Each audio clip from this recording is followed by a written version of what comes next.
یہی جو ہماری زندگی کے اندر چھوٹے چھوٹے بچے ہیں، جب وہ نماز پڑھ لیتے ہیں، یا ہم بڑے لوگ بھی ہیں، ہم صدقہ کرتے ہیں تو ہم بڑے خوش ہوتے ہیں، آج تو جی میں نے اللہ کے راستے میں اتنے پیسے دے دیے. ٹھیک ہے، میں نے نہیں دیے، مجھے اللہ نے توفیق دی اور میں نے دیے. آج میں نے اچھی نماز پڑھی، میں نے اچھی نماز نہیں پڑھی، مجھے اللہ نے توفیق دی تو میں نے اچھی نماز پڑھی. آج میں نے پارہ نمبر 9 تک ماشاءاللہ دورہ قرآن کر لیا، نہیں، آج ہم نے اللہ کی توفیق سے پارہ نمبر 9 دورہ قرآن کا کمپلیٹ کرنے جا رہے ہیں. یہ ساری توفیق جو ہے وہ اللہ کی دی ہوئی ہیں. لا حول ولا قوت الا باللہ العلی العظیم. کوئی طاقت نہیں کہ آپ اپنی نیکی کو کر سکیں، اور کوئی طاقت نہیں کہ آپ برائی سے بچ سکیں، مگر اللہ تعالیٰ کے حکم کے ساتھ. تو اللہ تعالیٰ ہی ہمیں پکڑ کے اس کام، بے شک اللہ تعالیٰ ہمیں پکڑ کے اس کام کی طرف لے کے جاتے ہیں، اس چیز سے روکتے ہیں. حالانکہ ہم اپنی لائف میں ایسے ہوتے ہیں، ہمارے کام، ہماری لائف سٹائل ایسی ہوگی نا، ہمارے گناہ ہمیں پتہ نہیں چلتے. ٹھیک ہے، تو ہم کیا کرتے ہیں کہ ہم اس آگ کی طرف، اس گناہ کی طرف لپکے چلے جاتے ہیں، ہمیں پتہ نہیں چلتا. لیکن اللہ تعالیٰ کسی نہ کسی ذریعے سے روکتے رہتے ہیں، لیکن ہمیں سمجھ نہیں آتی ہے. تو ہمیں کوشش کرنی ہے. یہ وظیفہ بہت بیسٹ ہے، اور اس کی اتنی برکتیں، رحمتیں، نعمتیں ہیں، الحمدللہ ثم الحمدللہ کی لائف میں نظر آتی ہیں. زبان پہ بھی مجھے کتنے دنوں سے ایسے نا کچھ فیل ہو رہا ہے، جیسے کچھ کھویا ہوا ہے. تو پھر مجھے احساس ہوا میری دعا جو ہے اس کے اندر میرا بھی وہ چیز نہیں آئی ہے. تو میں اس کے لیے پڑھ رہی ہوں، اللہ سے مانگ رہی ہوں کہ میری دعا کے اندر ایسی چیز آ جائے جس سے مجھے فیلنگ آئے کہ میں اللہ کے ساتھ جڑی ہوئی ہوں. اب دیکھیں، صبح سے لے کے رات تک قرآن پڑھ رہی ہوں. مطلب آپ کو بتاؤں، صبح 4 بجے میری تہجد ٹائم کلاس ہوتی ہے، اور بستر پہ بیٹھے بیٹھے کلاس سٹارٹ ہوتی ہے، اور رات 10:30 بجے میری کلاس آف ہوتی ہے، اور سوتی ہوں اس کے فوراً بعد. ٹھیک ہے، تو اس کے باوجود ایک کمی، ایک فیل ہو رہا ہے کچھ ہے جو کھویا ہوا ہے، کچھ ایسے نا اپسٹ سا فیل کر رہی ہوں، جس وجہ سے آج میں تھوڑی سی پریشان ہوں، جس وجہ سے میرے سر میں آج درد بھی ہے. تو یہ کیوں ہے؟ کیونکہ ہماری عبادتوں میں لذت نہیں رہی، ہم فاسٹ ٹریک پہ چل رہے ہیں. اب میری صبح سے لے کے جو رات تک کی ڈیوٹی ہوتی ہے، یہ کرنا ہے، یہ کرنا ہے، یہ کرنا ہے. ابھی میرے بچے اتنے اچھے، صبح میں اٹھ نہیں پا رہی تھی، فجر پڑھ کے میں پھر سو گئی، اور کپڑے ان کا یونیفارم پریس کرنا تھا، تو انہوں نے دیکھا کہ ماما اٹھی نہیں ہے، ہمیں اٹھا دیا ہے. خود نہیں اٹھی تو ہم ایسا کرتے ہیں، ہم اپنے کپڑے خود پریس کر لیتے ہیں. اب ان کو بھی سکھایا تو تھا، لیکن میں نے صرف ایک پہ رکھ کے سکھایا تھا کہ جب میں پاس ہوں تو پھر، تاکہ میں پھر پاس آ کے کبھی گرم کبھی کم کر سکوں. تو انہوں نے ایک پہ رکھ کے کیا، تو ابھی وہ سلوٹیں نہیں نکلی تھی. تو جب میرے پاس آئے تو آ کے خوش ہو رہے تھے، دیکھا بابا ہم نے آپ کو اٹھایا نہیں، ہم نے خود سارا کام کر لیا. تو مجھے خوشی بھی ہوئی، اور پھر میں نے کہا میرے ساتھ آئے، آپ کا یونیفارم صحیح پریس نہیں ہوا، میں کرتی ہوں. تو پھر میں نے جا کے دوبارہ پریس کر کے ان کو دیا، لیکن میں نے کہا کہ آپ نے بہت اچھے سے کیا. تو اس وجہ سے کیا ہوتا ہے، ہم تھوڑے ڈاؤن ٹو ارتھ ہو جاتے ہیں. مطلب ایک تو ہوتا ہے نا آپ عاجزی انکساری میں آ جائیں، ایک ہوتا ہے کہ آپ نا فیل کر رہے ہوتے ہیں کہ کچھ گما ہوا ہے. میری تسبیح، حالانکہ ہمیں انگلیوں پہ پڑھنا چاہیے، ٹھیک ہے، ہاتھ کے پوروں پہ پڑھنا چاہیے، لیکن کیا ہے کہ جب تسبیح پہ اتنی عادت ہو چکی تھی نا، اس کو چھوڑو تو انگلیوں پہ پڑھنے کا یاد ہی نہیں رہتا. تو اگر آپ کو ان کیس یہ فیل ہوتا ہے نا کہ انگلیوں پہ پڑھنا یاد نہیں رہتا، تو پھر آپ فوراً تسبیح کو پڑھیں. بٹ میں کوشش کرتی ہوں میں تسبیح کو اوائڈ کر کے اپنی فنگرز پہ آؤں، بٹ میں فنگر پہ نہیں پڑھ پاتی نا، تو پھر میں کوشش کرتی ہوں اپنی تسبیح کو ڈھونڈنے کی، پھر چھپا کے رکھتی ہوں. تو جب وہ میرے پاس ہوتی ہے میں موٹیویٹ ہوتی ہوں، اور الحمدللہ کام کرتی جاتی ہوں. تو ابھی ان دیز ڈیز آپ کو فیل ہوگا، گرمیاں ہیں، ونٹر ایسا چل رہا ہے، گرمی ہو رہی ہے، ہیٹ ہو رہی ہے، ٹینشن ہو رہی ہے، پریشانی ہو رہی ہے، ہائپر ہو رہے ہیں ہم. اور رمضان میں یہ جو آ رہا ہے، اس میں ہمارا کافی زیادہ یہ ہوگا، روٹیاں بناتے ہوئے، سحری بناتے ہوئے، افطاری کے ٹائم، اور اس کے علاوہ جب بچوں کے روزے نہیں ہوں گے تب بھی. ٹھیک ہے، تو ہمیں وہ فیل ہوگا جیسے کچھ کھویا ہوا ہے، کچھ ہے نہیں ہے ہمارے پاس. تو اس وقت ہمیں کوشش کرنی ہے. اس کے لیے میں نے پورے گروپ میں جو بات بتانا چاہ رہی ہوں وہ یہ کہ پورے گروپوں میں نے سینڈ کیا کہ ایک رمضان باسکٹ بنا لیجئے. اگر آپ اپنا کارنر سیٹ نہیں کر رہے تو رمضان باسکٹ بنا لیجئے. اب ماشاءاللہ کتنے سارے لوگوں نے بنا کے بھیجی، میں نے گروپس میں بھی شیئر کی، میں نے اسٹیٹس پہ بھی لگائی، انشاءاللہ فیس بک پہ، انسٹا پہ، یوٹیوب پہ بھی ڈالوں گی. لیکن اگر ہم وہ بنا کے رکھے ہوں گے نا تو فوراً ہم ایزی ٹو کک اس کو پکڑیں گے، فوراً لے کے بیٹھ جائیں گے، ہمارے دلوں کو سکون مل جائے گا. تو ہم نے کوشش یہ کرنی ہے کہ ہر چیز، اس میں بھی کوئی امتحان ہے، اللہ تعالیٰ کچھ اور چاہتے ہیں. میرا مائنڈ شاید دعا کی طرف آیا ہے، ادھر بھی اللہ تعالیٰ کچھ اور چاہتے ہیں، یہ بھی ہے مائنڈ میں کہ کچھ اور ہے جو مجھے بھی کرنا ہے. ٹھیک ہے، ایسے فیل ہو رہا ہے. تو اگر ایسی فیلنگ آئے تو فوراً جو ہے اللہ کی طرف رجوع کرنا ہے، اور امن میں ہوتے ہوئے اور دکھ میں ہوتے ہوئے ہم نے اللہ کے ساتھ جڑنا ہے. اگر ہمیں یہ فیل آ رہا ہے کہ ہم خوش ہیں، ہمیں اللہ نے بیٹا دے دیا تو اس میں میرا اور آپ کا کوئی کمال نہیں، اور اگر میں آج پریشان ہوں تو اس میں بھی میرا اور آپ کا کوئی کمال نہیں. یا تو ہماری کوئی غلطی کوتاہی ہے جو ہم کر رہے ہیں جس سے اللہ تعالیٰ ہمیں بچانا چاہ رہے ہیں، ٹھیک ہے، یا پھر کچھ نہ کچھ ایسا ہے جو ہونے والا ہے جس وجہ سے آپ اپسٹ ہیں. تو ہر چیز کو لنک کیجئے اللہ کے ساتھ، کیونکہ دکھ، تکلیف، مصیبت ہم چھوٹے بچوں کو سکھاتے ہیں نا کہ بیٹا اگر آپ کو کوئی بھی دکھ ملتا ہے تو وہ بھی آپ کو اللہ کی طرف سے ہوتا ہے. کیوں ہوتا ہے، کیوں بتاتے ہیں ہم ایسے؟ تاکہ وہ اللہ کے ساتھ جڑے رہیں. ہم کہتے ہیں دیکھیں بیٹا اگر آپ یہ سوچتے ہیں کہ آپ نے یہ بڑا مارکا مارا ہے تو یہ آپ نے نہیں کیا، یہ اللہ نے کیا ہے. پھر ہم ایک پیاری دعا سکھاتے ہیں، بسم اللہ الذی لا یضر مع اسمہ شیء فی الارض ولا فی السماء وہو السمیع العلیم. اور ہم ساتھ میں کیا کہتے ہیں کہ بیٹا صبح سے لے کے رات تک کوئی چیز آپ کو اللہ کے حکم سے نقصان نہیں پہنچا سکتی. اور پھر یہ بھی بتاتے ہیں اگر اللہ تعالیٰ چاہیں تو ہی آپ کو نقصان ہو سکتا ہے، اور اگر اللہ تعالیٰ چاہیں تو آپ کو نقصان نہیں ہو سکتا. تو اٹس مین خیر بھی اللہ کی طرف سے ہے، اور دکھ، تکلیف، مصیبت، پریشانی اور آزمائش بھی اللہ ہی کی طرف سے ہے. کیوں؟ تاکہ ہم اللہ سے جڑ جائیں. چین وہیں جا کے جڑنی ہے، خوشی میں بھی اور غمی میں بھی. تو ہمیں حالتیں، اسپیشلی حالتیں امن میں بولا گیا، غم میں، بیماری میں، تکلیف میں ہم اللہ کو پکارتے ہیں. لیکن جب ہم خوشی کے موقع میں ہوتے ہیں تو ہم اللہ کو پکارنا بھول جاتے ہیں. ہمارے مائنڈ سے شیطان ایسے بلاتا ہے کہ ہمیں سمجھ ہی نہیں آتی کہ ہم اس طرف پلٹیں کیسے. تو کوشش کرنی ہے انشاءاللہ جو ہی نعمت ملی ہے فوراً الحمدللہ، اور فوراً کوشش کریں کہ بجائے اس کے لوگوں کو بتائیں، ادھر ادھر جائیں، پہلے سجدہ شکر ادا کرائیے، پھر آ کے بتا دیجیے، اور اللہ کو اپنا ساتھی رکھیے انشاءاللہ. پھر بات ہو رہی ہے معجزات موسیٰ کی، اینڈ میٹنگ اگر اینڈ ہوئی تو نیا لنک سینڈ کر دوں گی. عصا کا اژدہا بن جانا. اب فرعون بات نہیں مانتا تھا. پھر کچھ جادوگر آئے، انہوں نے اپنی لاٹھیاں ڈالی، چھوٹی چھوٹی رسیاں ڈالی، تو وہ سانپ بن کے نظر آنا شروع ہو گیا، بیکاز اس نے آنکھوں کے اوپر مسمرزم کر رکھا تھا جادوگروں نے. اب جب حضرت موسیٰ نے اپنا عصا پھینکا اور وہ ایک بہت بڑا اژدہا بن گیا، تو جو جادوگر تھے ان کو تو پتہ تھا کہ یہ جادو نہیں ہے، ان کو پتہ چل گیا کیونکہ ان کا جادو ان کو نظر آ رہا تھا نا، وہ سمجھتے تھے، ان کے پاس علم تھا، تو ان کو سمجھ آ گئی یہ جادو نہیں. تو سارے جادوگر سجدے میں گر پڑے اور پھر وہ ایمان لے آئے. ٹھیک ہے. اور پھر جب ہاتھ کا سفید چمکتا ہوا دیکھا، جب اپنا ید بیضا دیکھا، تو پھر کیا ہوا کہ ان کو پتہ چل گیا کہ یہ حق ہے اور یہ حق کی ہی دلیل ہے، وہ مان گئے. لیکن فرعون پھر بھی نہ مانا. فرعون نے حق کو پہچان کر کیا کیا کہ انکار کر دیا، یعنی پہچان لیا، اس کو بھی کچھ نہ کچھ سمجھ آ گئی. لیکن جادوگر جو تھے انہوں نے جب دیکھا تو انہوں نے فوراً حق دیکھتے ہی ایمان لیا ہے اور اس پر جم گئے. تو پھر دین کے راستے میں آنے والی آزمائش جو ہے وہ بہت بڑی ہوتی ہے، بہت بھاری ہوتی ہے. کوئی حجاب کرنا چاہتا ہے، کوئی روزے رکھنا چاہتا ہے، کوئی ایسا رمضان سپینڈ کرنا چاہتا ہے جو پہلے نہیں اس نے کیا. تو یہ کیا ہے؟ دین کے راستے میں آنا، قرآن کے لیے پڑھنے کے لیے، تفسیر کے لیے، پڑھانے کے لیے. تو بہت مشکلیں اور آزمائش آئیں گی. اس وقت ایک ہی دعا ہے، ربنا افرغ علینا صبرا وتوفنا مسلمین. تو پھر اللہ تعالیٰ راستے کھول دیتے ہیں۔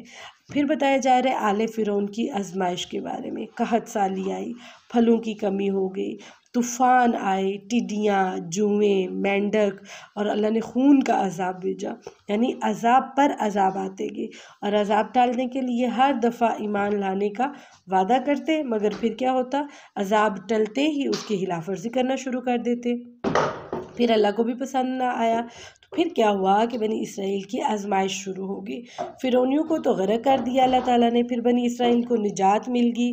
تو پھر کیا ہوا، حضرت موسیٰ گئے اور انہوں نے بچھڑے کی عبادت کرنا پھر شروع کر دی، ایک اور آزمائش میں گرفتار ہو گئے۔ تو زندگی میں دیکھیے ہمیں سبق یہ ملتا ہے کہ ایک کے بعد ایک امتحان جو ہے وہ آتا ہی رہتا ہے۔ زندگی میں ہر ایک دن کے بعد کیا کہتے ہیں، میرے بچے بھی کہتے ہیں اگر دھوپ ہے تو چھاؤں ملے گی، اگر روشنی ہے تو اندھیرا بھی ہوگا۔ تو وہی چیز ہے، ان مع العسر یسرا، ہر آسانی کے ساتھ تکلیف ہے اور ہر تکلیف کے بعد آسانی ہے۔ یقیناً دیکھیں کوئی بھی کام ہے نا، ہنڈیاں بنتی ہے کتنی مزے کی ہوتی ہے، ہم بیٹھ کے کھاتے ہیں، مزہ کرتے ہیں، لیکن اس کے پیچھے ایک ماں، ایک عورت، ایک بیوی، وہ جو سٹرگل کر کے پسینہ بہا کے سبزیاں کاٹ کے مسالے بنا کے وہ ہانڈی بناتی ہے، وہ اگر کوئی دیکھ لینا تو اسپیشلی خاص کر کے بچے جو ہوتے ہیں وہ دیکھتے بھی ہیں تو ان کو پھر احساس بھی ہوتا ہے، ٹھیک ہے۔ تو اگر وہ دیکھا جائے نا تو پھر سمجھ آتی ہے کہ ایک خوشی، ایک سکھ کے پیچھے کتنی سٹرگل کی ہے، کتنی محنت کی ہے، کتنی آزمائش سے گزرنا پڑا۔ نہیں تو اماں بھی چاہتی، بیوی بھی چاہتی، بیٹی بھی چاہتی، وہ جو عورت کھانا بنا رہی ہے اس کا بھی دل کرتا وہ جا کے جی اے سی کا ریموٹ پکڑتی، اے سی آن کرتی اور اس کے نیچے بیٹھ جاتی، نہ بناتی کھانا۔ تو یہ چیز ہے کہ ہر ایک دن میں، زندگی کے ہر پہلو میں، اور ایک کے بعد ایک امتحان آتا ہے تاکہ اللہ تعالیٰ نیک اور بد لوگوں کو چھانٹ کے الگ کر دے۔ کتنی پیاری بات اللہ نے بولی ہے، تاکہ اللہ کو پتہ ہو نا نیک لوگوں سے پھر اللہ تعالیٰ نے کام بھی تو لینے ہیں، الحمدللہ۔ اچھا جی، اور پھر بتایا جا رہا ہے بت پرستی کی نفسیات کے بارے میں۔ بتوں کے گرد موجود جو زیب و زینت سے متاثر ہو کر انسان کی پرستش کرنے لگتا ہے، برخلاف اس کے کہ اللہ کی ہستی جو ہے وہ نگاہ سے اوجھل ہے اور کوئی ظاہری کشش موجود نہیں اس میں، اس لیے اس کی عبادت پہ یکسو ہونا مشکل لگتا ہے، اور ایک مٹیریلسٹک چیز سامنے، ایک سٹیچو، ایک بت، ایک قبر، ایک مزار، ایک پیر صاحب سامنے بٹھا دے اور ان کے کرامات اور ان کی خوبصورتی، زینت سب دکھائی دے رہا ہے تو ہم کہ دس از آور گاڈ، نو، ایسا نہیں کرنا۔ واللہ اللہ کو یہ چیز پسند نہیں ہے، کیونکہ یہ شرک ہے۔ ہم نے نہیں کہنا کہ وہ ہمارا رب ہے، جیسے تارا چمکتے تو کیا یہ میرا رب ہے؟ نہیں، وہ غائب ہو گیا پھر بولا کیا یہ سورج میرا رب ہے؟ نہیں، میرا رب غائب ہونے والوں میں سے نہیں ہے، میرا رب ڈھلنے والوں میں سے نہیں ہے۔ تو اللہ تعالیٰ ہمارے رب جو ہے وہ کبھی بھی فنا ہونے والے نہیں ہیں، انہوں نے ہمیشہ رہنا ہے۔ سو دیٹس وائی کہ ہمیں میٹیریلسٹک چیزوں کے پیچھے بھی نہیں لگنا، صرف بت پرستی ایک سٹیچو کی نہیں ہے، میٹیریلسٹک لائف کی بھی ہے، تو اس پہ بھی ہم نے غور و فکر کرنا ہے۔ اللہ کو دیکھنا، موسیٰ علیہ السلام کا مطالبہ پورا نہ ہوا کیونکہ دنیا میں کسی کی بھی مجال نہیں، ہائے عائشہ کیا کر رہی ہیں آپ، کسی کی بھی مجال نہیں کہ وہ اللہ کو دیکھ سکے، ٹھیک ہے۔ اور اللہ کی مخلوق جو ہے اس کو غور و فکر کرنا ہوگا اس پر کہ کیونکہ ہم نے لاسٹ انشاءاللہ تعالیٰ جب اللہ کے پاس جانا ہے تبھی ہم اللہ کا دیدار کریں گے اور اللہ تعالیٰ اپنا سلام بھی بھیجا کریں گے، باقاعدہ اللہ ہمیں السلام علیکم بولیں گے۔ کتنی مزے کی بات ہے، ہم دنیا میں سب کے سلام سنتے ہیں، ہوتا ہے سب کچھ، لیکن کتنے خوش قسمت لوگ ہوں گے، اللہ ہمیں بھی ان لوگوں میں سے بنائے جو جن کو اللہ کا سلام اور اللہ کا دیدار نصیب ہوگا، اور اللہ اعلیٰ درجے عطا فرمائے۔ تو پھر بات ہو رہی ہے تکبر کی، حق سے انکار اور لوگوں کو حقیر جاننا۔ رائے برابر تکبر کرنے والا شخص جو ہے وہ بھی جنت میں داخل نہ ہو سکے گا۔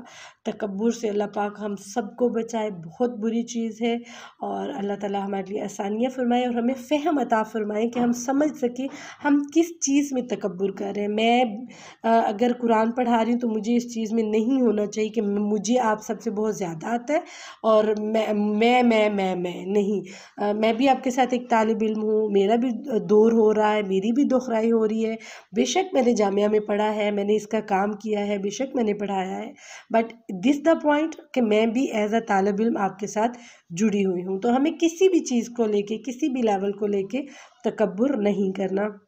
شرک پر غصہ، حضرت موسیٰ علیہ السلام کا غصہ بجا تھا، مگر زیادہ دیر نہ رہا، انہوں نے چھوڑ دیا جب ان کو یہ ساری چیزیں پتہ چلی، تو حقیقت واضح ہوئی تو دل میں کوئی بدگمانی انہوں نے نہیں رکھی، اور اس لیے فوراً دعا کی، رب اغفر لی ولی اخی وادخلنا فی رحمتک وانت ارحم الراحمین۔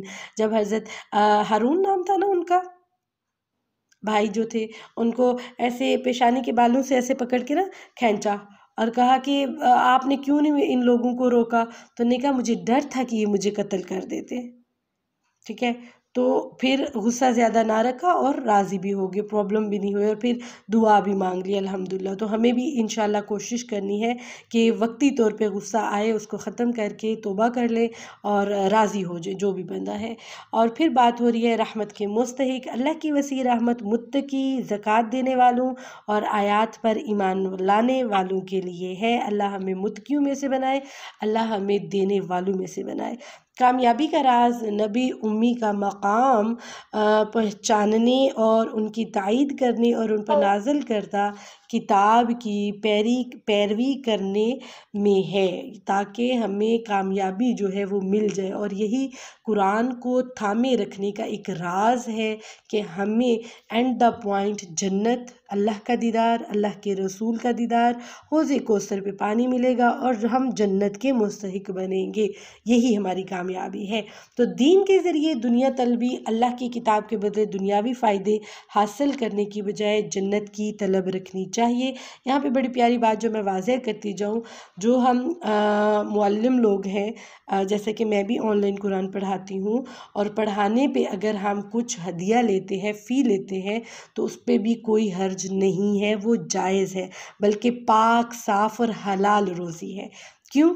کیونکہ آپ محنت کر رہے ہیں، آپ ایک ٹائم دے رہے ہیں، آپ بیٹھے ہوئے ہیں، لیکن ایک چیز جیسے میں نے رکھی ہوئی ہے اپنی الحمدللہ، کہ میں اپنی جو کلاس کا ٹائم ہوتا ہے اس سے ایکسٹرا ان کو سمجھا بھی دیتی ہوں، ایکسٹرا پڑھا بھی دیتی ہوں، اینڈ ایکسٹرا کچھ ایسی چیزیں کرتی ہوں جو میرے لیے صدقہ جاریہ میں جائے، اور یہ بھی میرے لیے پڑھانا صدقہ جاریہ ہے، اور اتنی پیاری محنت اور اتنی محنت کی کمائی اور اتنی پاک محنت کی کمائی جو میری اولاد کے پیٹوں میں جا رہی ہے، آپ سوچیں اس کا اثر بھی کیا ہوگا۔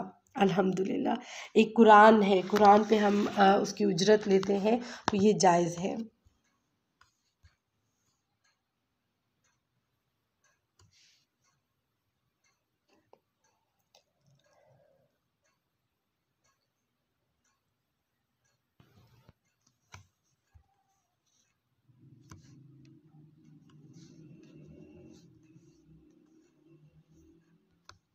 تو قرآن پہ اجرت لینا اس میں کوئی حرج نہیں ہے، ایون آپ اگر کسی کو دم کرتے ہیں تو اس پہ بھی اجرت لینے میں کوئی حرج نہیں ہے، ٹھیک ہے۔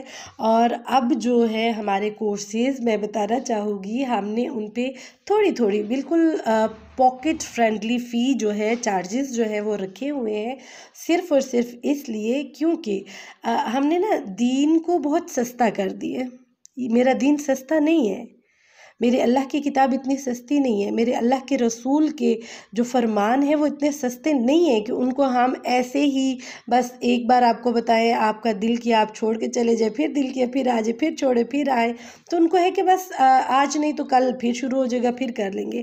تو اب ہم نے اس کو تھوڑی امپورٹنس دی، بیکاز جہاں آپ کا مال ہوگا وہیں آپ کا دل ہوگا، ٹھیک ہے۔ تو اب ہم نے اس طرح سے ٹیکل کرنا شروع کیا، جس میں آپ کی میکسیمم 2000 سے زیادہ کسی کورس کی فیس نہیں ہوگی، لائک 200 سے 300 800 1000 1500 2000، لائک اتنی، ٹھیک ہے۔ تو اس کے اندر لاٹس آف تھنگز ایک نیو ایڈوانس طریقے کے ساتھ بہت کچھ کروایا جاتا ہے الحمدللہ۔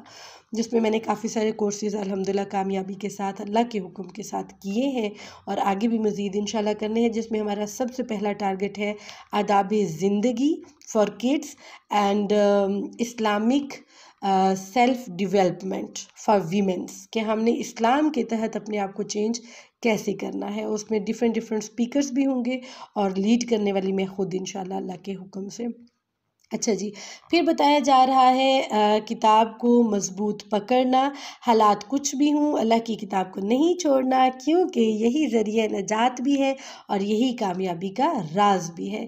پھر بات ہو رہی ہے عہد الست کی، تو سب روحوں سے اللہ کے رب ہونے کا اقرار جو ہے وہ لیا گیا، یعنی کہ وعدہ لیا گیا۔ اب ہر دنیا کے جتنے بھی مسلم نان مسلم سب ہے نا، سب کو پتہ ہے اللہ کے بارے میں، سب نے اقرار کیا ہے، تاکہ یہ نہ کہہ سکیں کہ ہمیں تو علم ہی نہ تھا اللہ کے بارے میں، سب کو پتہ ہے اللہ کے بارے میں، ٹھیک ہے۔ لیکن وہ کہتے ہیں نا آگے ماں باپ جس طرح جیسے لے جائے۔ اچھا جی، دنیا کا لالچی دین کا علم آنے کے بعد دین چھوڑ کر دنیا کی طرف لپک پڑنا یا دوڑ پڑنا بتایا گیا ہے کتے کی طرح لالچ کرنا ہے۔ ہو گیا؟ اچھا، کتے کی طرح لالچ کرنا ہے۔ تو اللہ پاک ہم پہ رحم کرے، ہم کبھی بھی اپنے دین، اتنے پیارے میٹھے اچھے دین کو، اتنے پیارے قرآن، اتنے پیارے رسول کو چھوڑ کے دنیا کی طرف نہ جائیں۔ اللہ تعالی ہمارے دلوں میں سے دنیا کی محبت کو ہی غرق کر دے، آمین، رہے ہی نہ، بالکل بھی نہ رہے۔ اچھا جی، بات ہو رہی ہے جہنم میں کثرت کی، تو دل، کان، آنکھ سے حق کو نہ سمجھنے اور نہ قبول کرنے والوں کی اکثریت جو ہے وہ جہنم میں ہوگی۔ تو اللہ تعالی ہمارے دل، کان، آنکھ جو ہے ان سے ہمیں حق اور قرآن، رسول، اللہ اور ہمارے دین پہ ثابت قدمی دیتے ہوئے پہچان جو ہے وہ اللہ تعالی عطا کر دیں، کیونکہ دل جو ہے جب آنکھ دیکھے گی تبھی ہمارے دل تک پہنچے گا، اور جب کان سنے گا تبھی ہمارے دل تک پہنچے گا۔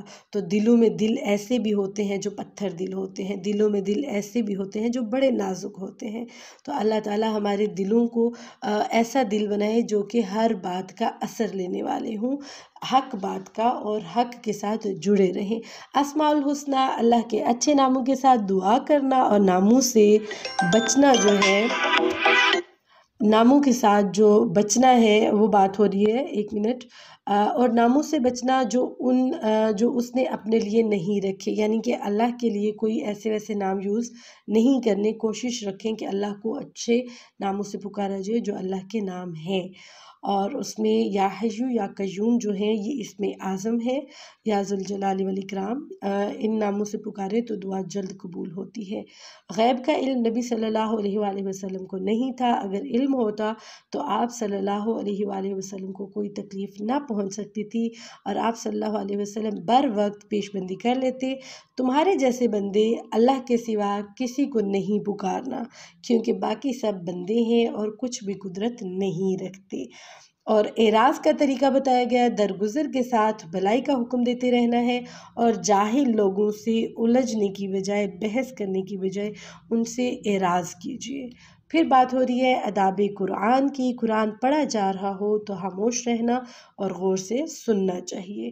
تعلقات کی اصلاح دنیا بھر کے مال و متاع سے بہتر ہے، اس لیے مال کی خاطر لڑنے سے بچنا چاہیے، اور اس پر بخشش کا خطرہ بھی ہے، کیونکہ اگر ہم مال و متاع، زمین جائیداد کے لیے بہن بھائی آپس میں الگ ہو جاتے ہیں، تو بتایا گیا ہے کہ یہ جو ہے یہ دنیا کا مال و متاع ہے، تو اس پہ آپ بالکل بھی نہ پڑھیے اور اس کی خاطر لڑیے بھی نہ، کیونکہ تعلقات خراب ہو جاتے ہیں، اور تعلقات اللہ پاک اصلاح کی توفیق دے، کیونکہ زمین اگر کسی نے لے لی اور ایک قطرہ بھی، ایک ٹکڑا بھی، ایک گز بھی زیادہ گیا تو ہم بہتر جانتے ہیں اس کو ہمارے گلے میں توک بنا کے ڈال دیا جائے گا، اللہ رحم فرمائے۔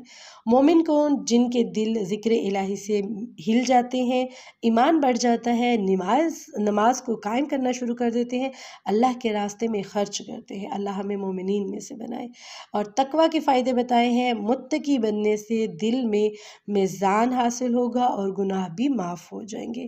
پھر بات ہو رہی ہے سچے مولا یعنی اللہ کا سچا دوست، اور اللہ تعالیٰ کے سچے دوست وہی ہیں جو متقی ہیں، جنہوں نے تقوی اختیار کر رکھا ہے، جن کے دلوں میں قرآن ہے، جن کے اندر کامیابی کے راز کو پانے کی جستجو ہے۔ تو اللہ تعالیٰ ہمیں بھی اپنا سچا دوست بنا لے، تو اس کے لیے دعا مانگتے رہا کریں، نعم المولا و نعم النصیر۔ تو آج کے پارہ نمبر 9 میں ہم نے جو سیکھا ہے، اللہ تعالیٰ سے دعا ہے اللہ تعالیٰ اس پر ہمیں عمل کرنے کی توفیق دے، اور جو پوائنٹ ہمارے لیے نکل کے آیا ہے پورے پارے میں وہ یہ ہے، آئیے دنیا کے اس امتحان میں کامیابی کے لیے اللہ سے مدد طلب کریں اور اس راستے کو اختیار کریں جس سے ہماری کامیابی تو پکی ہے انشاءاللہ تعالیٰ۔ الحمدللہ رب العالمین۔ اللہ سے دعا ہے اللہ تعالیٰ صحیح معنوں میں قرآن مجید کو پڑھنے، سمجھنے اور اس پر عمل کرنے کی توفیق عطا فرمائے، اور اگر کوئی بھی بھول چوک ہو جائے تو اللہ تعالیٰ ہم سے درگزر فرمائے، اللہ تعالیٰ اپنا دیدار نصیب عطا فرمائے اور جنت الفردوس ہمارے مقدر کر دیں، اور آپ صلی اللہ علیہ وآلہ وسلم کے ہاتھوں حوض کوثر پلائیں اور پل صراط سے تیزی سے گزرنے والوں میں سے کر دیں، جبکہ ہمارے اعمال تو ان جیسے نہیں ہیں۔ اللہ کی رحمت ہم پہ حاوی ہو، آمین، اللہم ربنا آمین۔